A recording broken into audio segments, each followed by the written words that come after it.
네, 반갑습니다. 성화재 투자 나침반 MBN골드의 성화준 매니저입니다. 자, 오늘의 시장도 여러분들과 시황에 대한 흐름, 그리고 이 시각 특징주, 그리고 핵심 종목까지 좀 같이 좀 이야기를 풀어드려야 될 것 같은데요.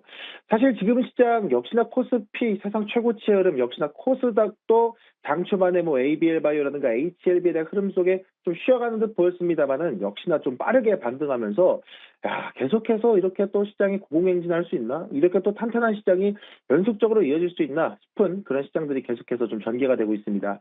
자, 이번 시장에 대한 흐름들이 이어지다 보니 좀 연속성이 있을까 하는 다음 주 시장에 대한 기대감들도 여러분들이 좀 챙겨놓고 보셔야 될 것 같은데요. 제가 보는 시장에 대한 관점들을 보여드리면 지금부터는 지수에 대한 흐름들을 보기보다는 종목별로 이 순환매에 대한 부분들을 빠르게 보셔라라고 말씀 좀 드리고 싶습니다.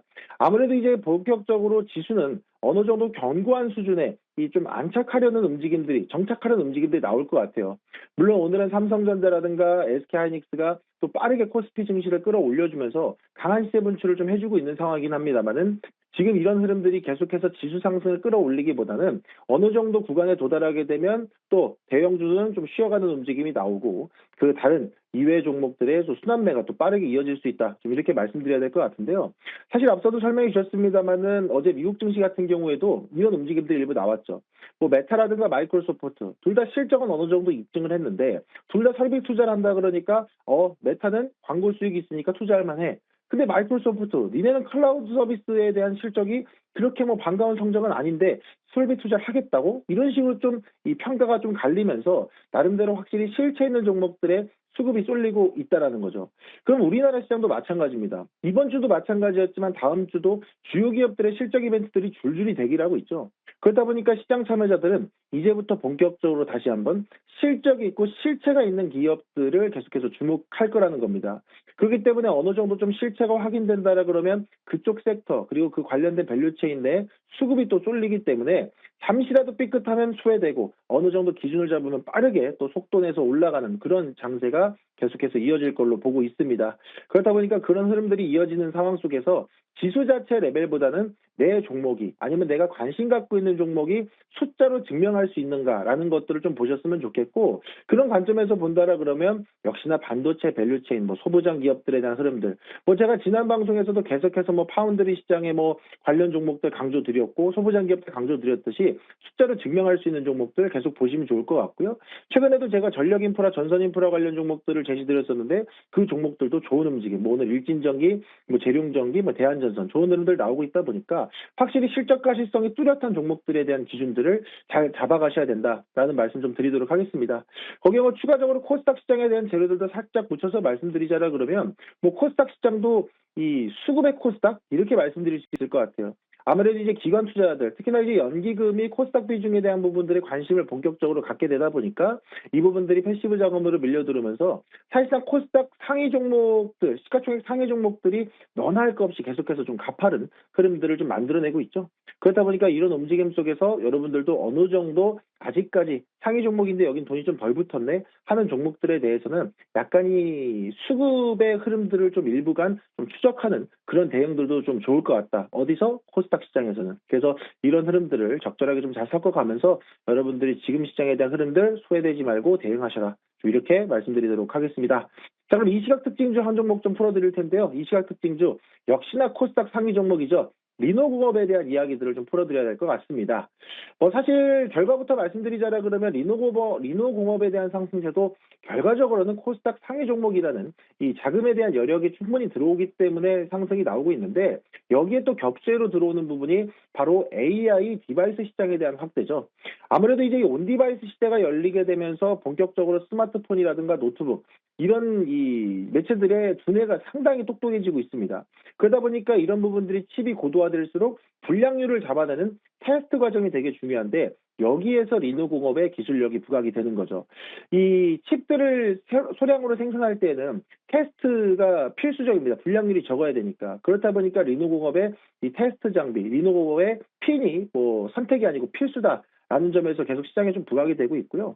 게다가 지금 단순히 연구개발용이 아니라 실제 양산용 테스터 소켓이 시장 점유율이 계속해서 늘어나고 있다는 점에 겹수가 겹치다 보니까 리노공업도 기술적 혜자가 너무나도 좋은 기업인데 여기에 코스닥 시장에 대한 수급까지 같이 붙어주면서 강한 시세 분출 현재 19%대 흐름이 좀 나오고 있으니까 이 시각 특징주 한번 좀 잘 추적해 보시면 좋을 것 같다 말씀드리겠습니다.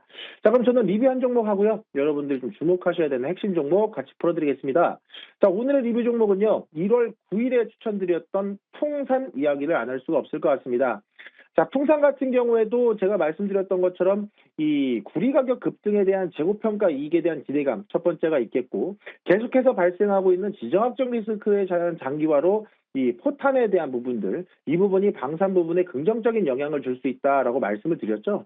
뭐 아시겠지만 시장이 좀 잠잠한 듯 보이지만 또 뒷면에서는 뭐 트럼프 대통령이 뭐 이란에 대한 이야기들 계속해서 좀 언급을 하고 있다 보니까 이런 부분들이 지정학적 리스크로 잔잔하게 다시 수면 위로 올라오면서 오늘 장 초반에는 뭐 하나에어로스페이스라든가 현대로템, 풍산 같은 방산 기업들의 수급이 한 바퀴 좀 돌았죠.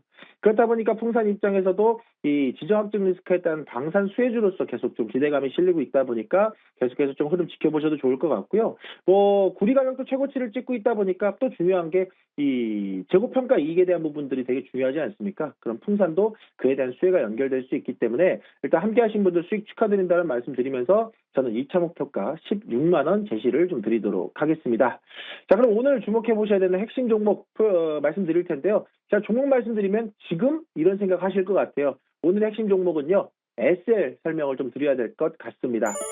자, 사실 지금 소부장 기업들이 반응하는 이유들, 저는 어제 제가 저녁 공개 방송에서도 설명드렸습니다. 소부장 기업들이 반응할 수밖에 없고 낸드, 뭐 SSD에 관련된 종목들 움직일 거다 말씀드렸었는데요. 이런 움직임들이 나오는 이유는 주요 기업들의 실적 발표 이후에 컨퍼런스 콜에서의 재료를 찾는 거예요. 항상 실적 시즌은 그런 움직임이 나오죠. 그럼 저는 현대차의 실적 발표 이후에 컨퍼런스 콜에서 재료를 찾아보자. 그럼 어제 현대자동차의 컨퍼런스 콜을 들어보게 되면 두 가지입니다. 첫 번째 하이브리드, 두 번째 로봇입니다. 그럼 이 두 가지의 재료를 한 번에 끌어안을 수 있는 종목이 누가 있느냐? 저는 SL에 대한 초점을 한번 맞춰보자 말씀드리겠습니다.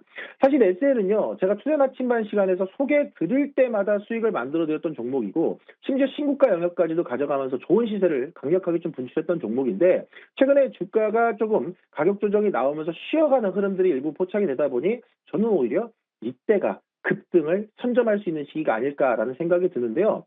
SL 같은 경우에는 아시겠지만 보스턴 다이내믹스가 본격적으로 물류 로봇들을 공장 라인에 좀 넣는다라 그러면 사족 보행 로봇의 스팟, 다리에 대한 부품을 누가 만듭니까? SL이 만들죠. 그리고 또 하나 나와 있는 물류 로봇 스트레치라고 있죠. 이거 센서 램프 누가 만들어요? SL이 만듭니다. 그렇기 때문에 현대차가 보스턴 다이내믹스와 로봇 밸류 체인 내에서에 대한 수급들, 이벤트들이 계속 터져 나온다라 그러면 이에 대한 이 레퍼런스가 있는 이 경험이 있는 SL은 다시 한번 또 로봇주로서에 대한 평가가 재평가될 거다 말씀드리겠고요. 뭐 사실 본업에 대해서도 빵빵하게 또 가져가죠. 보통은 이제 자동차 부품, 램프를 팔던 회사인데 현대자동차가 하이브리드에 대한 라인업을 강화하고 고부가 가치 차량에 대한 라인업을 강화하겠다. 그러면 결과적으로 하이브리드에 대한 라인업이 더 많아질 거고요. 제네시스라는 고부가 가치 상품에 대한 부분들도 계속해서 늘어날 겁니다. 그럼 여기에는 그냥 단순히 뭐 깡통 램프를 넣는 게 아니고 지능형 매트리스 LED, 훨씬 단가가 비싼 램프가 들어가죠. 그럼 당연히 이런 자동차 판매량이 급증할수록 SL에 대한 레벨도 같이 올라갈 수밖에 없다라는 점을 감안하면 현대자동차의 컨퍼런스 콜에서의 하이브리드 그리고 로봇에 대한 호재는 SL이 받아갈 가능성이 매우 높다. 가격 조정 구간이다. 오히려 땡큐다. 좀 이렇게 말씀드리겠습니다. 그래서 SL이 단순히 부품주로서에 대한 평가뿐만 아니고 로봇주로서에 대한 로봇 부품주로서에 대한 평가까지 같이 이어질 수 있다는 점에서 주목해 보셨으면 좋겠고요. 저는 현재 가격 56,000원대도 매수 가격이 충분하다 말씀드리겠습니다. 다만 분할 매수 관점에서 보셨으면 좋겠고요. 단기 목표가 65,000원, 손절가는 49,000원 제시드리도록 하겠습니다. 자, 여기서 못다한 이야기들 그리고 실시간 시장에 대한 이슈들은요. 네이버 밴드와 텔레그램에도 올려드리고 있습니다. 여러분들 네이버 밴드 텔레그램 아직 입장 안 하신 분들 얼른 입장하셔서 실시간 뉴스들과 수혜주들 같이 받아보시면 좋을 것 같습니다. 자, 저는 이만 여기서 물러가겠고요. 다음 주에 또 밝은 모습으로 인사드리도록 하겠습니다. 남은 시간 잊지 마시고요. 증시템과 함께 성공 투자하시길 바라겠습니다. 이사입니다.